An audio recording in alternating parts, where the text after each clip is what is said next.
दोस्तों, आजकल इंडिया से एक पाकिस्तानी शख्स को बहुत ज़्यादा गालियाँ पड़ रही हैं, दबा के गालियाँ पड़ रही हैं, होलसेल के हिसाब से गालियाँ पड़ रही हैं। इतनी गालियाँ पड़ रही हैं आप सोच नहीं सकते। ऐसा उसने क्या कर दिया है और उसका नाम क्या है? उसका नाम है राना नवीदुल हसन, क्रिकेटर। उसको आप जानते होंगे, उसकी वीडियो भी चल रही है। उसने एक बयान दिया है पॉडकास्ट के अंदर। उसको वैसे तो मेहमान बुलाया गया था।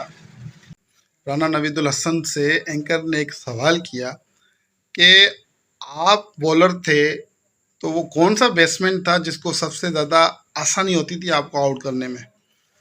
राना नवीदुल हसन ने कहा कि वो था वीरेंद्र सहवाग। वीरेंद्र सहवाग वो खिलाड़ी था कि मैं उसको बहुत आसानी से और इजी तरीके से उसको मैं आउट कर लेता था।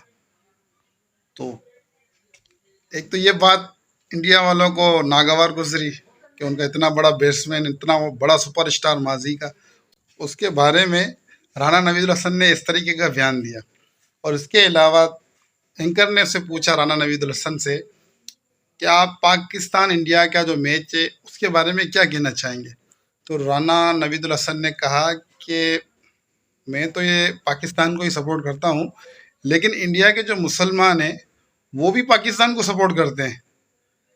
अब ये बात जो है वो इंडिया वालों को नागवार गुजरी है। ज़्यादा तो वो नागवार गुजरी है कि सहवाग के बारे में जो राना नवीदुल हसन ने कहा कि ये सबसे आसान खिलाड़ी था जिसको मैं आसानी से आउट कर लेता था, और दबा के जो है ना राना नवीदुल हसन को गालियां पड़ रही हैं। पाकिस्तानी लगे हुए हैं उसके दिफा के अंदर और मुकाबला जारी है। इंडिया पाकिस्तान हो और मुकाबला ना हो, ऐसा तो हो ही नहीं सकता। अल्लाह हाफिज़।